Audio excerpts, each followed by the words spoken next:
কবরে ভয়াবহ কষ্ট হলো। ও যুবক, আমার নবী আপনার নবী বলেন, বেনামাজি হইয়া কবরে গেলে তিনটা শাস্তি অবধারিত বড় ভয়ঙ্কর। এর মধ্যে একটা হলো কবরের ডান পাশের মাটিগুলো এক প্রান্তে যাবে, বাম পাশের মাটিগুলো আরেক প্রান্তে চলে যাবে। দরজার সিপাই একটা আঙ্গুল পড়লে কষ্টে জান বাঁচে না। ডান পাশের মাটিগুলো এক প্রান্তে যাবে, বাম পাশের মাটিগুলো আরেক প্রান্তে যাবে।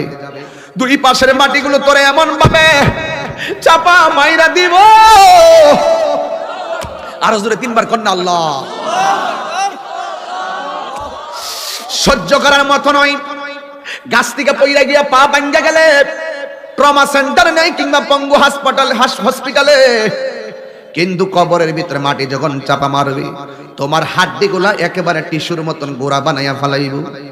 ডান পাশের হাড্ডিগুলো বাম পাশের ভিতরে ঢুকে যাবে, বাম পাশের হাড্ডিগুলো ডান পাশের হাড্ডির ভিতরে ঢুকে যাবে।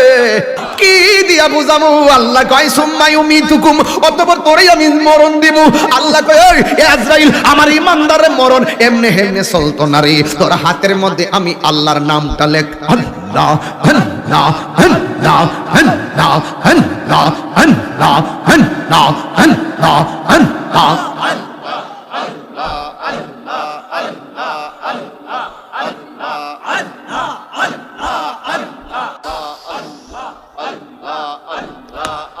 সবাই দিলটা নরম করে ডাক দেন আল্লাহ। আরো দিলটা নরম করে কোন আল্লাহ আল্লাহ। হায় হায় হায় আল্লাহ, ইয়া রহমান ইয়া রহিম। আল্লাহ নামটা লেখো। আমি আল্লাহ নামটা লিখে ইমানদারের চোখের সামনে গিয়ে ধরো। ইমানদার শুয়ে থাকবে, ইমানদারের চোখের সামনে এসে আজরাইলে আল্লাহ নামটা ধরবে। যে জিডার পাগল হিডা দেখলে ঠিক থাকতে পারে না, যে জিডার পাগল হিডা দেখলে ঠিক থাকতে পারে না। আল্লাহ নামের পাগল হলে আল্লাহর বান্দা। যেই মাত্র আজরাইলের হাতের তালুর মধ্যে আল্লাহর নামটা দেখবে, ইমানদার যেন একটা ইমানদার 10টা ইমানদার হয়ে যাবে। আল্লাহর নামটা দেখা আল্লাহর নামের মধ্যে ইমানদার ফানাফিল্লা হয়ে যাবে। দুই হাত তুলে আল্লাহু আকবার। নারে তাকবীর, নারে তাকবীর, আল্লাহু আকবার। নারে রিসালাত, ইয়া রাসূলুল্লাহ। নারে গাউসিয়া, ইয়া রাসূলুল্লাহ। আহলে সুন্নাত ওয়াল জামাত জিন্দাবাদ, জিন্দাবাদ। আহলে সুন্নাত ওয়াল জামাত জিন্দাবাদ। পীর মুফতি গাজীউদ্দিন তাহেরী সাহেব জিন্দাবাদ। মুসলাতে আলা হযরত জিন্দাবাদ। আল্লাহু আকবার জোরে বলেন, আল্লাহু আকবার জোরে বলেন, আল্লাহু আকবার জোরে বলেন। যেই মাত্র আল্লাহর নামটা দেখবে ইমানদার, কিসের কি আজরাইল আল্লাহর নামের উপরে ফানা হয়ে যাবে। আল্লাহকে এই মুহূর্তে রুহুটা সার্জারি কর, এই মুহূর্তে রুহুটা কবজ কর। আল্লাহর নামে ইমানদার ফানা হয়ে যাবে, আর ওই দিক দিয়ে আজরাইল তার রুহুটা নিয়ে যাবে। মায়ের স্তন থেকে দুধ পান করলে যেমন ঘুমিয়ে যায়, ইমানদার রুহুটা আজরাইল নিয়ে যাবে। ইমানদার যেন এভাবে ঘুমিয়ে যাবে। এই যুবক শুনো, এই যুবক শুনো, যার মৃত্যুটা ভালো হয়ে গেছে তার কবরটা ভালো হয়ে গেছে, যার কবরটা ভালো হয়ে গেছে হাসরের মাঠ ভালো হয়ে গেছে, যার হাসরের মাঠ ভালো হয়ে গেছে তার মিজানের পাল্লা ভারী হয়ে গেছে, মিজানের পাল্লা ভারী হয়ে গেছে। যার মিজানের পাল্লা ভারী হয়ে গেছে দৌড় মেরে পুলসিরাত পার হয়ে জান্নাতে ঢুকে গেছে। তাইলে মৃত্যু বড় ভয়ঙ্কর জিনিস, আবার মৃত্যু বড় আরামের জিনিস। এই দুইটা ক্ষমতা যদি অর্জন করতে হয়, মৃত্যুর নামের এই মৃত্যু যদি তোমার সুন্দর করতে হয়, তাহলে তোমাকে আল্লাহর বিধানগুলো মানতে হবে। কথা বলেন ঠিক না বেঠিক? এই জন্যই তো বলা হয়েছে ভাই ফি আইয়ি সূরাতিন মা শাআ রাক্কাবাক, আমি মানুষকে বড় মায়া করে বানাইছি। মায়ার বান্দার রূহটা মায়া কইরা নেওয়ার জন্য আল্লাহ ব্যবস্থা রাখছে, কিন্তু কিভাবে যাবে কিছু নীতিমালা দিয়েছে। এই যুবক, নামাজ পড়ছো, ফজর পড়ছো, ঘুমায় আসতাম, জোহর পড়ছো, মাঠে ছিলাম, আসর পড়ছো, খেলা করছিলাম, মাগরিব পড়ছো, টাইম পাইছি না, এশা পড়ছো, মাহফিলে আয়া পড়ছি। তোমার এইভাবে নামাজ ছুটে যাচ্ছে বেখেয়ালে, বন্ধুর পাল্লায়, টাকার পাল্লায়, মোবাইলের পাল্লায়, ফেন্সির পাল্লায়, গাঞ্জার পাল্লায়, বন্ধু বান্ধবের পাল্লায়, বিশ্বকাপের পাল্লায় তোমার মূল্যবান সময় চলে যাচ্ছে, কিন্তু তোমার খবর নাই আসল জায়গা তোমার গ্যাপ পড়ে যাচ্ছে। আমি কি বুঝাতে পারছি আপনাকে?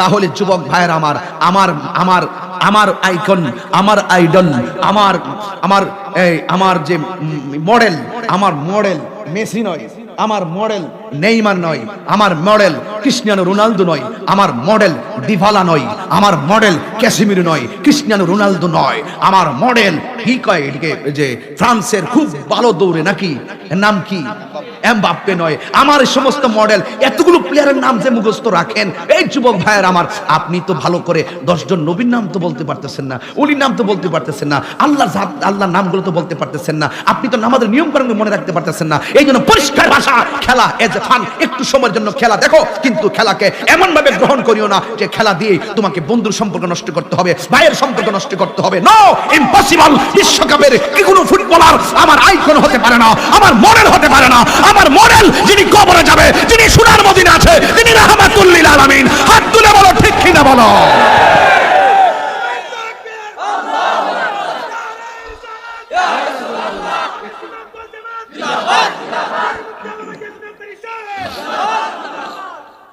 ঠিক কিনা বলেন? কবরে কি রাসূল থাকার ক্ষমতা আসেনি? যুবক ভাইরা, কষ্ট হচ্ছে আপনাদের? আর 10 মিনিট সময় আমার দেওয়া যাবে? একদম পরিষ্কার কথা বলতেছি, কোনো গ্যাপ নাই। আমরা খেলাকে কেন্দ্র করে যেন আমরা বন্ধুত্বের সম্পর্ক নষ্ট না করি। মনে থাকবে, চাঁদপুর না কোন জায়গায় একটা ছেলের এই খেলাকে সমর্থন নিয়ে মাইরা ফেলাইছে। বক্তারা চিল্লাচিল্লি করে কি লেগা, অনেকে কয় হুজুররা সময় নাই, টাইম লস করে, খেলার কথা কোকিল লেগে ওয়াজের ভিতরে। তোর বাপের মাথা কয় খেলা খেলা খেলা হইলো খেলার জায়গা, ধর্মের জায়গায় কথা বলেন, ঠিক না বেটি? কিন্তু মনে রাখবেন, কুল্লু লাইবুন হারাম। কিন্তু দেখেন ফুটবলটাকে আমরা কেন জায়েজ রাখতে পারি না? এই জন্য পারি না, তারা প্রথমেই তো সতর লঙ্ঘন করে। এই জন্য 17 টাকা তো কি ফরজ কিনা, এটা যখন তর্ক করে, এটা কি গুনাহ হয় না?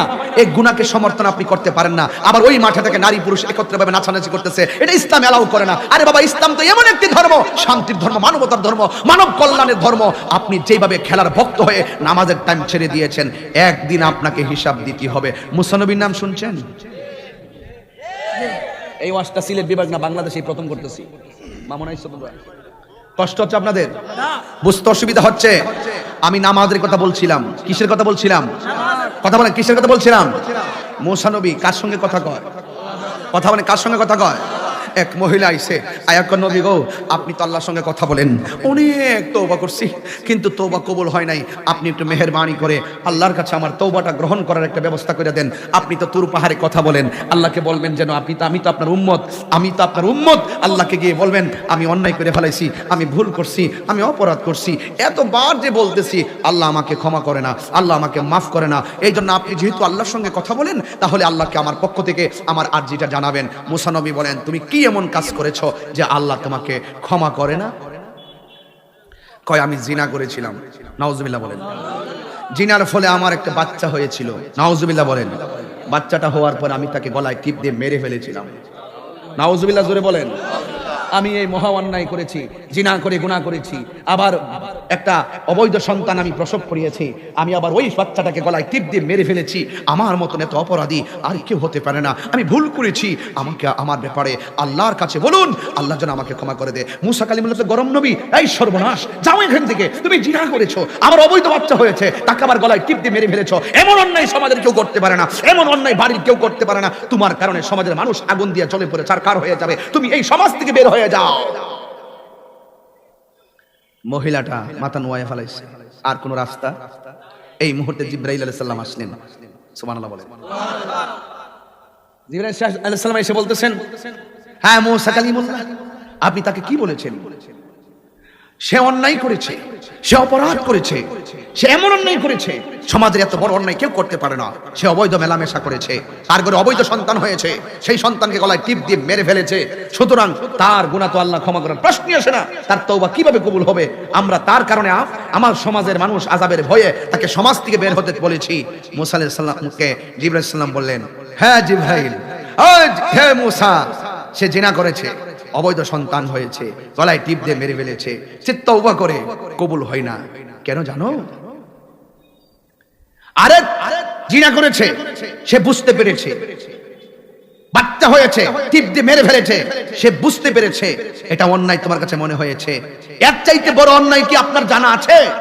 এর চাইতে বড় অন্যায় কি আপনার জানা আছে? মুসা আলাইহিস সালাম বলেন, এর চাইতে বড় অন্যায় কি হতে পারে? এত বড় জঘন্য অপরাধ, এর চাইতে বড় অন্যায়? আজরাইল বললেন, হ্যাঁ এ জিবরাইল বললেন, হ্যাঁ, এর চাইতে বড় অন্যায় হলো, বড় গুনাহ হলো, বড় আল্লাহর কাছে বড় কঠিন শাস্তি দেওয়ার মতন গুনাহ হলো যারা ইচ্ছা করে নামাজ ছেড়ে দিয়েছে। এই যুবক, তোমাকেই বলছি, কথাটা কেমন লাগতেছে আপনার কাছে? রাসূল বলতেছেন যে বেনামাজির জন্য কবরে 3টা শাস্তি হবে। কবরের ভয়াবহ আযাব বলছেন না? এতক্ষণ মৃত্যুর উপরে ছিলাম, মৃত্যু সুখের হবে, সুখ হলে কবরটা সুখ হবে, মৃত্যু কষ্ট হলে কবরটা কষ্ট হবে। কথা বলেন ঠিক কিনা? এরপরে আল্লাহর হাবিব বলছেন বেনামাজির জন্য, এদিকে তাকায়, কালো ছেলে, এই ছেলে, সাহস তোর কম না? বসো। তোমার জন্যই বলছি, তোমরা যুবকদের জন্য আমি এই ওয়াজগুলো করতেছি। আমি কি একটা দলিলের বাইরে কোনো কথা বলছি? আমি হাসি দিয়ে কথা বলতাম বেশি, এখন ইদানিং হাসি কিছু কমিয়ে ফেলেছি। কারণ আমি যে কোনো হাসি দেই তখন ওয়াজের ভিতরে তারাও হাসি দেয়। পোলাপানগুলোর কিভাবে ওয়াজ করতে হয়, কিভাবে কন্ট্রোল করতে হয় সেটা আমার জানা আছে।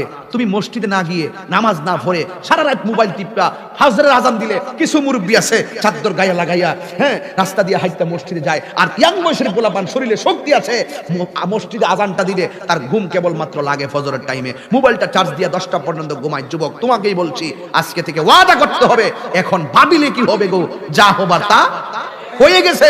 আজকে তওবা করার মতন তওবা করব, আর জীবনে নামাজ ছাড়বো না। কবরের ভয়াবহ কষ্ট কি?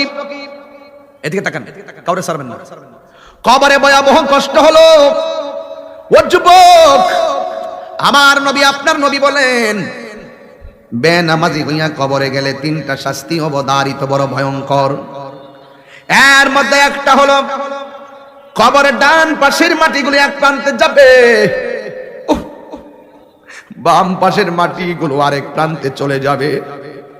দরজার সিপাই একটা আঙ্গুল পড়লে কষ্টে জান বাঁচে না। ডান পাশের মাটিগুলো এক প্রান্তে যাবে, বাম পাশের মাটিগুলো আরেক প্রান্তে যাবে। দুই পাশের মাটিগুলো তোরে এমন ভাবে চাপা মাইরা দিব, আর জোরে 3বার কন্যা আল্লাহ। সহ্য করার মতো নয়। গাছ থেকে পইরা গিয়া পা ভাঙ্গা গেলে ট্রমা সেন্টার নেই কিংবা পঙ্গু হসপিটালে, কিন্তু কবরের ভিতরে মাটি যখন চাপা মারবে তোমার হাড্ডিগুলা একেবারে টিস্যুর মতন গোড়া বানাইয়া ফেলাইব। ডান পাশের হাড্ডিগুলো বাম পাশের ভিতরে ঢুকে যাবে, বাম পাশের হাড্ডিগুলো ডান পাশের হাড্ডির ভিতরে ঢুকে যাবে। আমার নবী, আপনার নবী বলেন, ওই কবরের মাটি কেন চাপা দিবে জানোনি? মাটির ভিতরে এত ঘুরলাম, মাটি তো কোনোদিন আমরা চাপা দেয় নাই। মাটির উপরে এত চললাম, মাটি কুরলাম, কুবাইলাম, এরপর ওদের মাটি কোনো প্রতিশোধ নেয় না। মরার পরে কেন মাটি প্রতিশোধ নিব? মাটি কয়, আমার কুবাইছস, আমার কষ্ট লাগে নাই, আমার উপরে চলছস, আমার কষ্ট লাগে নাই।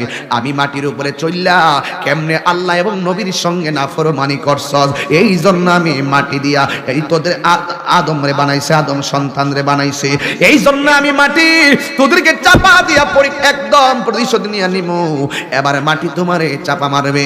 নবী আমার ডাক দিয়া বলে, উম্মত, ও উম্মত রে, মাটি যখন চাপা মারব রে বাবা, ওই মাটির চাপাই যখন হাড্ডি গুলা গুড়া হইয়া যাইব, আমার জবান দিয়ে একটা ডাক মারবো, আল্লাহ,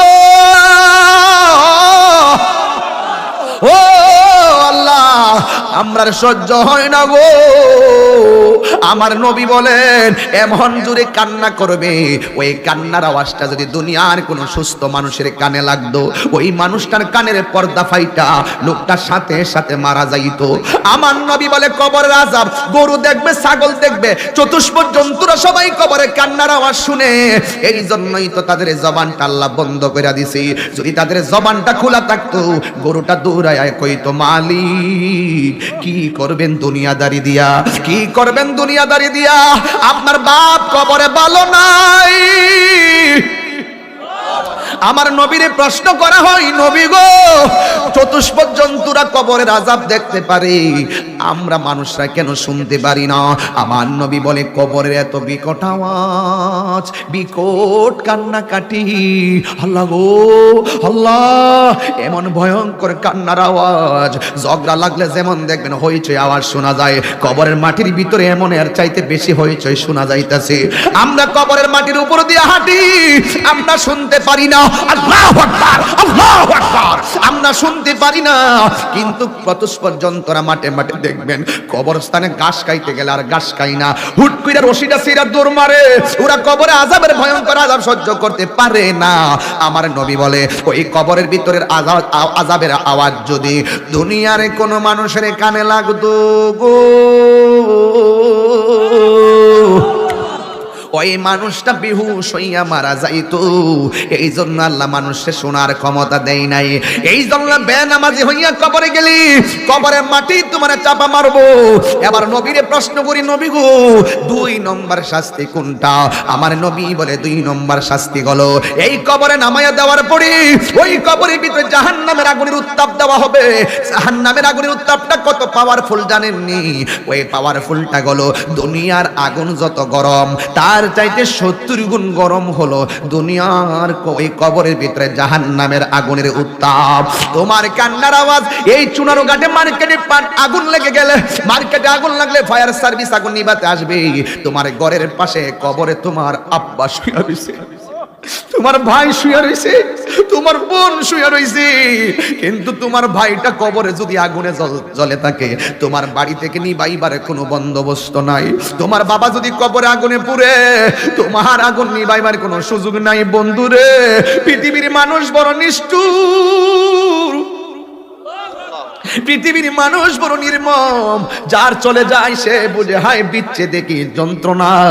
যার চলে গেছে শহীদ আকুল মিয়া রহমাতুল্লাহ আলাইহি, যার চলে গেছে সে জানে চলে যাওয়ার ব্যথা কত। কথা বলেন ঠিক কিনা? আজকে আমার বাবা যদি চলে যায়, আমার বাপটা কবরে কি অবস্থা আছে আমি জানি না। যদি আমার বাপটা কষ্টে থাকে, বাপের সম্পদ ভাগ করার জন্য ঠিকই আমরা পাগল হয়ে গেলাম, কিন্তু বাবার কষ্টের ভাগ পৃথিবীর কেউ নেওয়ার কোনো ক্ষমতা নাই। এই জন্য ওই কবরের ভিতরে মাটি তোমার চাপা দিব, আগুন ধরাইয়া দিব। ওই 70 গুণ আগুনের ভিতরে তুমি পুড়তে থাকবা। তোমার কবরের কান্নার আওয়াজ পৃথিবীর কেউ শুনবে না। এরপরে আমার নবী বলে বেনামাজির জন্য 3 নম্বর শাস্তি হলো, বেনামাজির কবরে 3 নম্বর শাস্তি হলো ওই বেনামাজির কবরে এমন একটা সাপ ঢুকাইয়া দেওয়া হবে যে এই সাপের এই চোখগুলা হবে আগুনের মতন লাল। শুধুমাত্র তাই নয়, ওই সাপের মুখের মধ্যে যে বিষাক্ত দাঁত থাকবে, ওই দাঁতগুলা 70 গজ লম্বা। ওই সাপের মধ্যে দুর্গন্ধ থাকবে। এই দুর্গন্ধ যদি পৃথিবীর কোন মানুষের কানে নাকে লাগতো গো, ওই মানুষটা কলেরা হইয়া মারা যাইতো। ওই সাপটার মুখের মধ্যে থাকবে ওই সাপটার দৈর্ঘ্য হবে 450 কিলোমিটার লম্বা। ওই সাপটার মাথার মধ্যে মহিলাদের চুলের মতন গুছা থাকবে। ওই সাপটা বেনামাজির কবরে আল্লাহ যখন ঢুকাইয়া দিবে, একটা সাপ ঘরে ঢুকলে ওই ঘরে আমরা রাত্রে ঢুকি না, কবরে ঢুকাইয়া দিব বিষাক্ত সাপ, তুমি পালাইবার জায়গা পাবে না। বন্ধুরে, বন্ধু বন্ধু, এই সাপটা তোমার কপালে সবল দিবে না, এই সাপটা তোমার জবানে সবল দিবে না। আল্লাহ বলে আমি আল্লাহ মানুষের বানাইছি, আমি যেমন চয়েস করছি। আমি আল্লাহ মানুষের বানাইছি, আমি নিজের হাতে দিয়া, আমার হাত দিয়ে আমি বান্দার চেহারা বানাইছি। এই কপালটা এমন দামি জায়গা, এই কপালটা মাটির মধ্যে সেজদা দিয়ে আমরা বলি সুবহান রাব্বিয়াল আলা। ও বন্ধুরে, মাথাটা ঝুঁকায়া বলি সুবহান রাব্বিয়াল আযীম। ইস, আল্লাহু আকবার।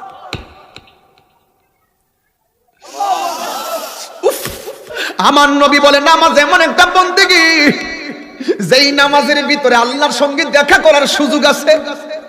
নামাজ এমন একটা বন্দেগী, যেই বন্দেগীতে আল্লাহর সঙ্গে কথা বলার সুযোগ আছে। ও বন্ধুরে, আমার বলবেন হুজুর আল্লাহর সঙ্গে দেখা করার সম্পর্ক কেমন? কয় তুমি এমন ভাবে নামাজ পড়ো যেন তুমি আল্লাহরে দেখতেছো। তুমি যদি দেখতে না পারো তাইলে আল্লাহ তোমারে দেখতেছে। এখন বলবেন হুজুর কথা বলার, আল্লাহর সঙ্গে কথা বলার সুযোগ কখন? ও যুবক ভাইরাই আমার, কয় তুমি যখন নামাজের ভিতরে কোরআন তেলাওয়াত করো, তুমি কিন্তু মনে করতেছো তুমি কোরআন তেলাওয়াত করতেছো, তুমি মনে করতেছো সূরা ফাতিহা পড়তেছো, তুমি মনে করতেছো নামাজের ভিতরে কোরআন তেলাওয়াত করতেছো। আমার নবী রাগ দিয়া কয়, উম্মত তুমি শুধুমাত্র নামাজে কোরআন তেলাওয়াত পড়ো না, তুমি নামাজের ভিতরে কোরআন তেলাওয়াত তো তেলাওয়াত নয়, হাকিকতে আমার আল্লাহর সঙ্গে বান্দা নামাজে কথা কয়। বান্দা পড়তেছে বিসমিল্লাহির রহমানির রহিম,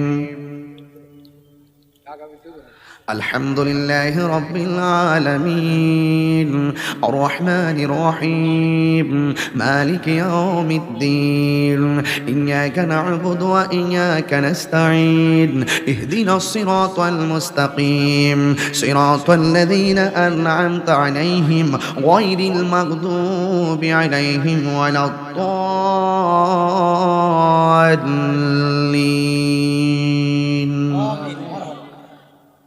إنا أنزلناه في ليلة القدر وما أدراك ما ليلة القدر ليلة القدر خير من ألف شهر تنزل الملائكة والروح فيها بإذن ربهم من كل أمر سلام هي حتى مطلع الفجر। তুমি মনে করতেছো নামাজে এইভাবে তেলাওয়াত পড়তেছো, তুমি মনে করতেছো সূরা ফাতিহা পড়তেছো, তুমি কিন্তু সূরা ফাতিহায় যখন আলহামদুলিল্লাহি রাব্বিল আলামিন পড়ো, সমস্ত প্রশংসা যখন আল্লাহর করো, তখন আল্লাহ এই আয়াতের সঙ্গে তোমার কথার জবাব দেয়। আর বড় করে কন্যা সুবহানাল্লাহ। তুমি যখন আর রহমানির রহিম পড়ো, তখন আল্লাহ তোমার এই ডাকে সাড়া দেয়। তুমি যখন বলো মালিকি ইয়াউমিদ্দিন, সময় নাই এই জন্য প্রত্যেকটা ভাঙ্গা ভাঙ্গা করতাম, এটা আবার আরেক দিকে যাইব গাওয়াজ, এই জন্য আল্লাহ তোমার এই ডাকে সাড়া দেয়। তুমি যখন বলো ইয়াকা না'বুদু ওয়া ইয়াকা নাস্তাঈন, তখন আল্লাহ এই আয়াতের পরে তোমার সঙ্গে জবাব দেয়। রাসূল বলেন নামাজ এমন একটা বন্দেগী, যে বন্দেগীর মাধ্যমে আল্লাহর সঙ্গে দেখার সুযোগ আছে, আল্লাহর সঙ্গে কথা বলারও সুযোগ আছে। এই নামাজ আমরা চাই কি চাই না? আর বড় করে বলো, চাই কি চাই না? বেনামাজের জন্য শাস্তি কয়টা? জবান কোন কবরের শাস্তি কয়টা? তিনটা শাস্তি। নাম্বার 1, 1 নম্বর হলো কবরটার মাটিগুলো তোমাকে চাপা দিবে। 2 নম্বর হলো কবরের ভিতরে জাহান্নামের আগুনের উত্তাপ দেওয়া হবে। 3 নম্বর হলো কবরের ভিতরে সর্প দেওয়া হবে। এখন প্রশ্ন হলো, এই সাপটা আমাকে কোথায় দংশন করবে? কপালে দংশন করবে না। আরে আপনার চেহারাটা এত দামি, এই চেহারাটা আল্লাহ জাহান্নামের আগুনে জ্বালাবে না। কারণ আল্লাহ বলেন খালাকতু বিয়াদিয়া, আমি আল্লাহ বান্দার চেহারাটাকে আমি নিজের হাত দিয়ে বানাইছি। বড় করে বলেন না সুবহানাল্লাহ, বলেন না। এই চেহারাটা এত দামি, এই জবান দিয়ে আল্লাহর কথা বলি, এই কান দিয়ে আল্লাহর ডাক শুনি, এই চোখ দিয়ে আল্লাহর নিয়ামত দেখি, এই নাক দিয়ে আল্লাহর নিয়ামত গ্রাণ নেই। এই যুবক ভাইরা আমার, এই চোখ দিয়ে আমরা আল্লাহর কুদরত দেখি। এই জন্য যুবক ভাইরা আমার, এই চেহারাটা বড় দামি। এই চেহারার মধ্যে আছে সুন্দর কপাল, এই কপাল দিয়ে আমরা আল্লাহর কুদরতি কদমের মধ্যে সেজদা করি। জোরে বলুন না সুবহানাল্লাহ। এই যুবক ভাইরা আমার, আজকে থেকে ওয়াদা করো, যতদিন বেঁচে থাকবো, আরে মৃত্যু তুই একদিন হয়ে যাবে, একদিন তো মরে যাব, কিন্তু মালিককে রাজি করে মরবো। ইন্না লিল্লাহি ওয়া ইন্না ইলাইহি রাজিউন। চলে যাব বাবার মতো, আমার ছেলে আমার মতো চলে যাবে। এই দুনিয়ায় কেউ থাকবে না, পৃথিবীটা বড়ই স্বার্থপর। ছেলে বলো মেয়ে বলো, কেউ কাহারো কবরের দুঃখের ভাগ নিবে না, সম্পদের ভাগ ঠিকই নিবে। কথা বলেন ঠিক না বেঠিক? ওয়াদা। এই যুবক ওয়াদা, আজকে থেকে আমরা আল্লাহর সঙ্গে নাফরমানি করব, আল্লাহর বিধান আমরা ছাড়বো। কেন? সামনে কবর, সামনে কি? এখানে গেলে মন্ত্রী সাহেবের জন্য ফ্যাসিলিটি আছে, এমপি সাহেবের জন্য হ্যাঁ ফ্যাসিলিটি না, ফ্যাসিলিটির উপরে হবে যদি এমপি সাহেব ইমানদার হতে পারে, নেক আমল যদি করতে পারে, তবে কবরটা হবে জান্নাতের বাগান। এই জন্য যুবক ভাইরা আমার, আজকে থেকে মারছিনো, আজকে থেকে ওয়াদা করো জীবনে কখনো নেশা করব না। যুবক আওয়াজ করো, নেশা করব।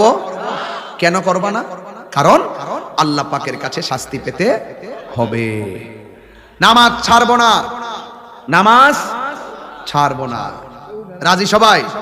সবাই কি রাজি? নামাজ পড়বেন। নামাজ না পড়লে কবরে শাস্তি কয়টা? 3টা। এই সাপটা কোথায় সবল দিবে জানেন? এই সাপটা আপনার নাভির মধ্যে সবল দিবে। কারণ শয়তান বডিতে কান দিয়া প্রবেশ করে না, শয়তান ভিতরে ঢুকে নাভি দিয়া।